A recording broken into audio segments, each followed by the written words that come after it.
5 कहानियां जो आपको अपने लक्ष्य तक ले जाने को मजबूर कर देगी। नमस्कार दोस्तों, आप सबका हमारे चैनल पर दिल से स्वागत है। एक सफलता का रहस्य। सुकरात। एक बार एक व्यक्ति ने महान सुकरात से पूछा कि सफलता का रहस्य क्या है। सुकरात ने उस इंसान को कहा कि वह कल सुबह नदी के पास मिले, वहीं पर उसे अपने प्रश्न का जवाब मिलेगा। जब दूसरे दिन सुबह वह व्यक्ति नदी के पास मिला तो सुकरात ने उसको नदी में उतरकर नदी गहराई की गहराई मापने के लिए कहा। वह व्यक्ति नदी में उतरकर आगे की तरफ जाने लगा। जैसे ही पानी उस व्यक्ति के नाक तक पहुंचा, पीछे से सुकरात ने आकर अचानक से उसका मुंह पानी में डुबो दिया। वह व्यक्ति बाहर निकलने के लिए झटपटाने लगा, कोशिश करने लगा, लेकिन सुकरात थोड़े ज्यादा स्ट्रॉन्ग थे। सुकरात ने उसे काफी देर तक पानी में डुबोए रखा। कुछ समय बाद सुकरात ने उसे छोड़ दिया और उस व्यक्ति ने जल्दी से अपना मुंह पानी से बाहर निकालकर जल्दी जल्दी सांस ली। सुकरात ने उस व्यक्ति से पूछा, जब तुम पानी में थे तो तुम क्या चाहते थे? व्यक्ति ने कहा, जल्दी से बाहर निकलकर सांस लेना चाहता था। सुकरात ने कहा, यही तुम्हारे प्रश्न का उत्तर है। जब तुम सफलता को उतनी ही तीव्र इच्छा से चाहोगे जितनी तीव्र इच्छा से तुम सांस लेना चाहते हैं, तो तुम्हें सफलता निश्चित रूप से मिल जाएगी। 2. अभ्यास का महत्व। प्राचीन समय में विद्यार्थी गुरुकुल में रहकर ही पढ़ा करते थे। बच्चे को शिक्षा ग्रहण करने के लिए गुरुकुल में भेजा जाता था। बच्चे गुरुकुल में गुरु के सानिध्य में आश्रम की देखभाल किया करते थे और अध्ययन भी किया करते थे। वरदराज को भी सभी की तरह गुरुकुल भेज दिया गया। वहां आश्रम में अपने साथियों के साथ घुलने मिलने लगा, लेकिन वह पढ़ने में बहुत ही कमजोर था। गुरुजी की कोई भी बात उसके बहुत कम समझ में आती थी। इस कारण सभी के बीच वह उपहास का कारण बनता है। उसके सारे साथी अगली कक्षा में चले गए, लेकिन वो आगे नहीं बढ़ पाया। गुरुजी जी ने भी आखिर हार मानकर उसे बोला, बेटा वरदराज, मैंने सारे प्रयास करके देख लिए हैं। अब यही उचित होगा कि तुम यहाँ अपना समय बर्बाद मत करो।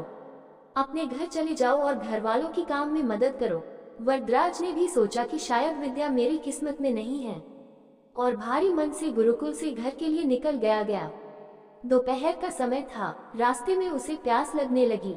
इधर उधर देखने पर उसने पाया कि थोड़ी दूर पर ही कुछ महिलाएं कुएं से पानी भर रही थी। वह कुएं के पास गया। वहां पत्थरों पर रस्सी के आने जाने से निशान बने हुए थे। तो उसने महिलाओं से पूछा, ये निशान आपने कैसे बनाए? तो एक महिला ने जवाब दिया, बेटी, ये निशान हमने नहीं बनाए। ये तो पानी खींचते समय इस कोमल रस्सी के बार बार आने जाने से ठोस पत्थर पर भी ऐसे निशान बन गए हैं। वरदराज सोच में पड़ गया। उसने विचार किया कि जब एक कोमल से रस्सी के बार बार आने जाने से एक ठोस पत्थर पर गहरे निशान बन सकते हैं, तो निरंतर अभ्यास से मैं विद्या ग्रहण क्यों नहीं कर सकता। वरदराज ढेर सारे उत्साह के साथ वापस गुरुकुल आया और अथक कड़ी मेहनत की। गुरुजी ने भी खुश होकर भरपूर सहयोग किया। कुछ ही सालों बाद यही मंदबुद्धि बालक वरदराज आगे चलकर संस्कृत व्याकरण का महान विद्वान बना, जिसने लघु सिद्धांत कौमुदी, मध्य सिद्धांत कौमुदी, सार सिद्धांत कौमुदी, गीर्वाण पद्मंजरी की रचना की। शिक्षा मॉरल। दोस्तों, अभ्यास की शक्ति का तो कहना ही क्या है। यह आपके हर सपने को पूरा करेगी। अभ्यास बहुत जरूरी है, चाहे वो खेल में हो या पढ़ाई में या किसी और चीज में। बिना अभ्यास के आप सफल नहीं हो सकते हो। अगर आप बिना अभ्यास के केवल किस्मत के भरोसे बैठे रहोगे, तो आखिर में आपको पछतावे के सिवा और कुछ हाथ नहीं लगेगा। इसलिए अभ्यास के साथ धैर्य, परिश्रम और लगन रखकर आप अपनी मंजिल को पाने के लिए जुट जाए। 3. अभिनव बिंद्रा। जिद और जुनून ने दिलाया गोल्ड। ओलंपिक में भारत को गोल्ड मेडल मिलने से हर भारतवासी खुशी से झूम उठा। बिंद्रा की जिद और जुनून ने उन्हें इस मुकाम पर पहुंचाया है। बैंकॉक में हुए वर्ल्ड शूटिंग चैंपियनशिप में बिंद्रा की टीममेट रही इंटरनेशनल शूटर श्वेता चौधरी ने कहा कि बिंद्रा ने जो कहा वह कर दिखाया। श्वेता मामूली अंतर से ओलंपिक टीम में जगह बनाने में नाकाम रही। श्वेता ने बताया कि बिंद्रा ओलंपिक गोल्ड के लिए पिछले 4 साल से अनवरत मेहनत कर रहे थे। बिंद्रा ने जो कहा वो कर दिखाया। ऐसे बदली दुनिया। श्वेता बताती है कि एथेंस ओलंपिक के बाद अभिनव के व्यवहार में चेंज आया। एथेंस ओलंपिक में पदक हासिल न करने के बाद ही उन्होंने निश्चय कर लिया था कि वह अगला मौका बीजिंग ओलंपिक नहीं गंवाएंगे। एक स्मरण सुनाते हुए श्वेता ने कहा कि बैंकॉक में वर्ल्ड चैंपियनशिप के दौरान जब भारतीय टीम के अन्य शूटर शाम को शहर घूमने गए थे, बिंद्रा जिम में एक्सरसाइज कर रहे थे। शायद अभिनव को एथेंस ओलंपिक में पदक नहीं जीतने का सदमा ऐसा लगा कि उनके व्यवहार में काफी परिवर्तन आ गया। उसके बाद से वह रिजर्व रहने लगे। इसके पहले वह साथियों के बीच आकर हंसी मजाक करते थे। इसके बाद वह लगातार विदेशों में जाकर प्रैक्टिस करते रहे। श्वेता ने बताया कि बिंद्रा ने स्वयं ही अपने लिए प्राइवेट कोच, पादोलॉजिस्ट व फिजियो नियुक्त किया था। इसके बावजूद छोटी प्रतियोगिताओं में उनके मेडल न जीतने पर कई बार उनकी आलोचना भी हुई, परंतु उनको जानने वाले जानते थे कि अभिनव में वह क्षमता है जो वक्त आने पर बड़ी प्रतियोगिता में अवश्य दिखेगा। उनका टारगेट ओलंपिक ही था।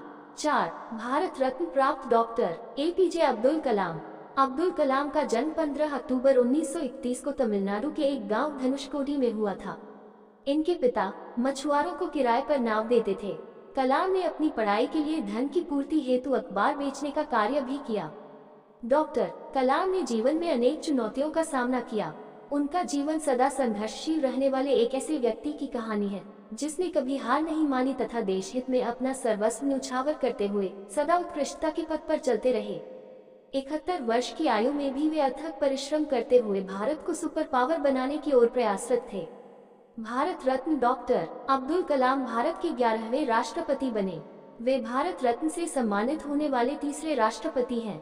भारत के मिसाइल कार्यक्रम के जनक डॉक्टर कलाम ने देश को अग्नि एवं पृथ्वी जैसी मिसाइलें देकर चीन एवं पाकिस्तान को इनकी रेंज में लाकर दुनिया को चौंका दिया। एक बार एयरफोर्स के पायलट के साक्षात्कार में 9वें नंबर पर आने के कारण कुल 8 प्रत्याशियों का चयन करना था, उन्हें निराश होना पड़ा था। वे ऋषिकेश बाबा शिवानंद के पास चले गए एवं अपनी व्यथा उन्हें सुनाई। बाबा ने उन्हें कहा, बाबा शिवानंद का कहने का अर्थ ये था कि असफलता से निराश होने की आवश्यकता नहीं। यह सफलता आपकी दूसरी सफलताओं के द्वार खोल सकती है। तुम्हें जीवन में कहाँ पहुँचना है इसका पता नहीं। आप कर्म करो, ईश्वर पर विश्वास करो। डॉक्टर कलाम का जीवन हर उस नवयुवक के लिए आदर्श प्रेरणा स्रोत है जो अपने जीवन में एक असफलता मिलने पर ही निराश हो जाते हैं। डॉक्टर कलाम ने अपने सारे जीवन में निस्वार्थ सेवा कार्य किया। उनका राष्ट्र प्रेम और उनका देशभक्ति का जज्बा हर भारतीय के लिए सबक एवं प्रेरणा का पुंज है और हमेशा रहेगा। 5. महान गणितज्ञ रामानुजन। धुन के पक्के। रामानुजन का जन्म एक गरीब परिवार में 22 दिसंबर 1887 को तमिलनाडु के एरोड कस्बे में हुआ था। उनके पिता एक साड़ी की दुकान पर क्लर्क का काम करते थे। रामानुजन के जीवन पर उनकी मां का बहुत प्रभाव था। जब वे 11 वर्ष के थे तो उन्होंने एस.एल. लोनी द्वारा लिखित गणित की किताब की पूरी मास्टरी कर ली थी। गणित का ज्ञान तो जैसे उन्हें ईश्वर के यहाँ से ही मिला था। 14 वर्ष की उम्र में उन्हें मेरिट सर्टिफिकेट्स एवं कई अवार्ड मिले। वर्ष 1904 में जब उन्होंने टाउन हाई स्कूल से स्नातक पास की तो उन्हें के रंगनाथा राव पुरस्कार प्रधानाध्यापक कृष्ण स्वामी अय्यर द्वारा प्रदान किया गया। वर्ष 1909 में उनकी शादी हुई। उसके बाद वर्ष 1910 में उनका एक ऑपरेशन हुआ। घर वालों के पास उनके ऑपरेशन हेतु पर्याप्त राशि नहीं थी। एक डॉक्टर ने उनका मुफ्त में ये ऑपरेशन किया था। इस ऑपरेशन के बाद रामानुजन नौकरी की तलाश में जुट गए। वे मद्रास में जगह जगह नौकरी के लिए घूमे। इसके लिए उन्होंने ट्यूशन भी किए। वे पुनः बीमार पड़ गए।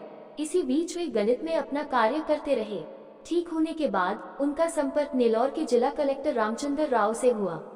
वह रामानुजन के गणित में कार्य से बेहद प्रभावित हुए। उन्होंने रामानुजन की आर्थिक मदद भी की। वर्ष 1912 में उन्हें मद्रास में चीफ अकाउंटेंट के ऑफिस में क्लर्क की नौकरी भी मिल गई। वे ऑफिस का कार्य जल्दी पूरा करने के बाद गणित का रिसर्च करते रहते। इसके बाद वे इंग्लैंड चले गए। वहां उनके कार्य को खूब प्रशंसा मिली। उनके गणित के अनूठे ज्ञान को खूब सराहना मिली। बहुत मेहनती एवं धुन के पक्के थे। कोई भी विषम परिस्थिति, आर्थिक कठिनाइयां, बीमारी एवं अन्य परेशानियां उन्हें अपनी धुन से नहीं डिगा सकी। वे अंततः सफल हुए। आज उन्हें विश्व के महान गणितज्ञों में शुमार किया जाता है। 32 वर्ष की छोटी उम्र में ही इस प्रतिभाशाली व्यक्ति का देहावसान हो गया। दुनिया ने एक महान गणितज्ञ को खो दिया। ये ज्ञान भरी वीडियो स्टोरी आपको अच्छा लगा है तो लाइक, शेयर और सब्सक्राइब करना ना भूलें। धन्यवाद।